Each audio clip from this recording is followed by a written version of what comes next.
Hello students, welcome to PVR study. आज की इस क्लास में हम लोग पढ़ेंगे कक्षा 9 की एनसीईआरटी गणित और आपका प्रश्नावली 12.2 क्वेश्चन नंबर 7।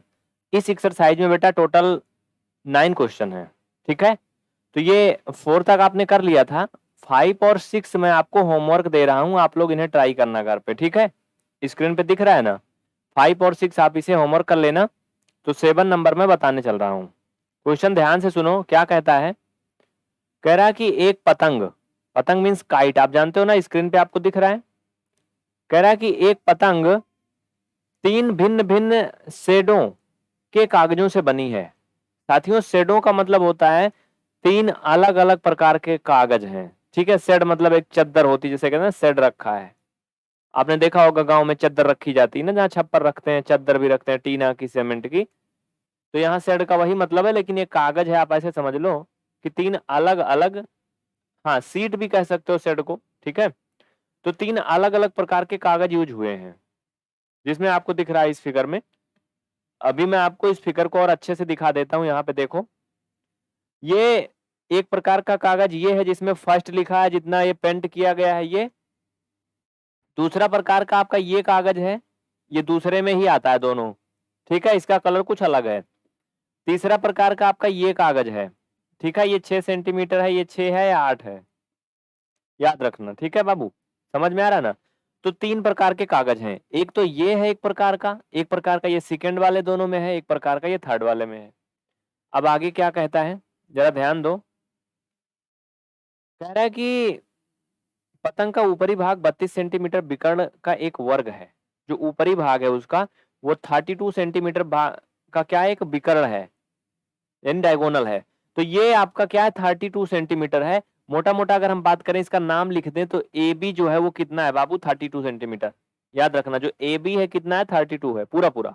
ठीक है, अगर बीच में यहां पर हम ओ लिख दें तो आपका ओ ए 16 है और ओ बी कितना है, 16 है। ये मैं आपको समझाने के लिए लिख रहा हूं।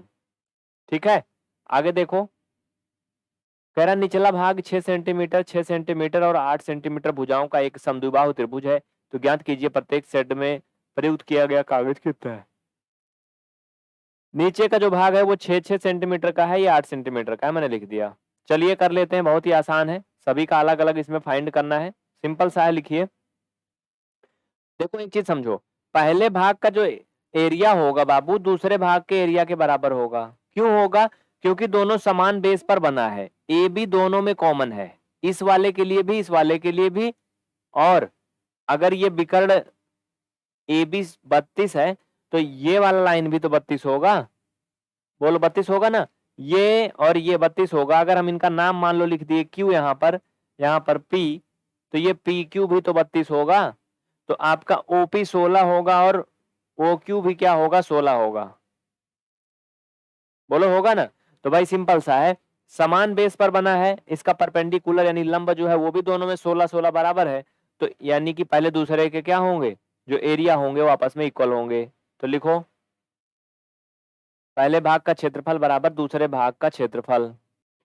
लिख लिए, ब्रैकेट में चाहे तो कारण भी लिख लो, ब्रैकेट में रीजन लिख लो, क्योंकि दोनों समान बेस पर बने हैं और इनकी लंबवत भुजाएं भी समान है, बराबर है। ठीक है, तो साथियों यहाँ पर देखो, अगर हम इसे एक क्या माने, पहले वाले भाग का अगर आप निकालोगे इसमें, फर्स्ट वाले भाग का सेकेंड वाले का, तो एक प्रकार आपका समकोण त्रिभुज बनता नजर आ रहा है ना, आ रहा है ना। तो आप क्या लिखोगे, अतः पहले भाग का क्षेत्रफल क्या हो जाएगा, फार्मूला लगाओ फटाफट, 1/2 बेस इंटू परपेंडिकुलर, यही तो होता है, यानी आधार इंटू ऊंचाई, यही होता है ना, लगा दो फटाफट। चलो यहाँ पर ऐसे एरो बना लो, तो इधर साइड भी वही होगा, क्योंकि दोनों बराबर है। तो 1/2 बेस देखो कितना है इसमें, पूरा पूरा बेस कितना है भाई, 32 है ना। ये भी बेस तो इसमें कह रहा था 32 है, भी करना। और ऊंचाई कितना है, 16 है, क्योंकि ये क्या हुआ, आधा आधा डिवाइड है। तो आप कह सकते हो ओपी कितना है, 16 है, और ओ क्यू भी 16 है। इनको आप काट दो, 16 आएगा।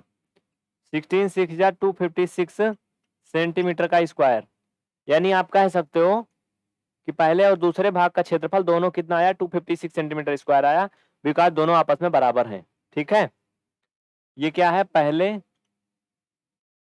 भाग का क्षेत्रफल, फिर यहां लिखोगे इफ लिए दूसरे भाग का क्षेत्रफल बराबर ये भी हो जाएगा 256 सेंटीमीटर स्क्वायर।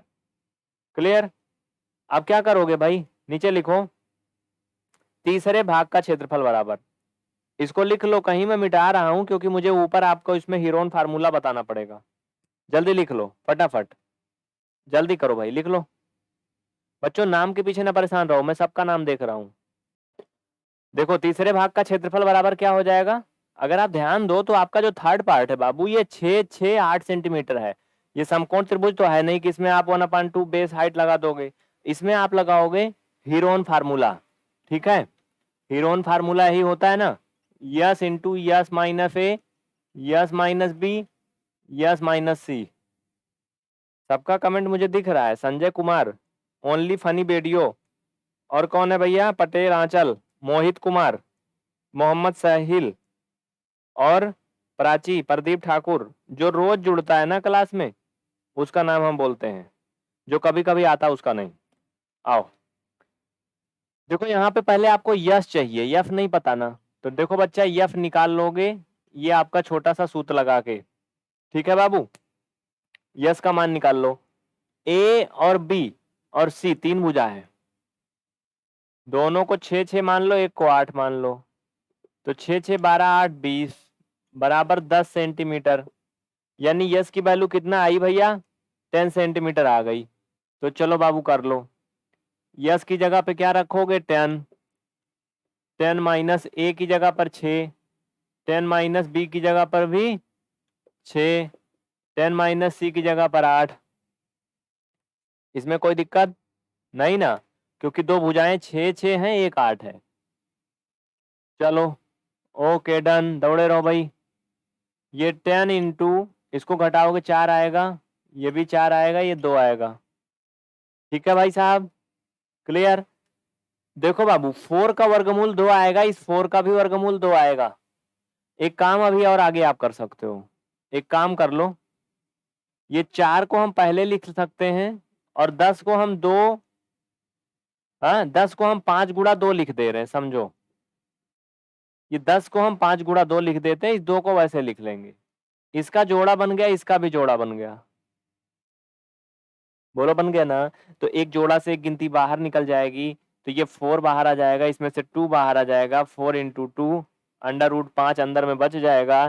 तो बाबू क्या हो जाएगा आपका 8 इंटू √5 ना, √5 का मान रख दोगे आप क्योंकि आपको आंसर निकालना है एग्जैक्ट ना, तो 2.24, 4 इंटू ये कितना हो जाएगा भाई, ये इसका मान रखना है ना, इसका मान रखना है √5 का, तो 2 इंटू 224 समथिंग आता है ना, ऐसे ही कुछ, ऐसे कुछ आता है ना, तो ये हो जाएगा आपका लगभग सेंटीमीटर का स्क्वायर, 17.92 सेंटीमीटर का स्क्वायर लगभग अप्रोक्सीमेट, क्योंकि ये कोई 100% एक्यूरेट वैल्यू नहीं होती रूट वाली। ठीक है, इसलिए लगभग में इतना आएगा। इसमें किसी को कोई डाउट है तो कमेंट करो, नहीं संकोच, फटाफट बोलो, मैं सामने से हट रहा हूँ, हिल रहा हूँ, डोल रहा हूँ, आप लिख लो, जल्दी करो। हो गया, नेक्स्ट क्वेश्चन आपको दिखाएंगे बहुत जल्दी ही, फटाफट। क्लास को लाइक शेयर जरूर करना, और पीवीआर स्टडी इलाहाबाद चैनल पर क्लास शाम 6 बजे, पीवीआर स्टडी 3.0 चैनल पर क्लास सुबह 8 बजे होती, याद रखना। मिलते हैं नेक्स्ट क्लास में, थैंक यू। कमेंट करके बताना कि आप कितनी कितनी देर की क्लास चाहते हो, 1 1 घंटे की या 2 2 घंटे की, बताओ कमेंट करके।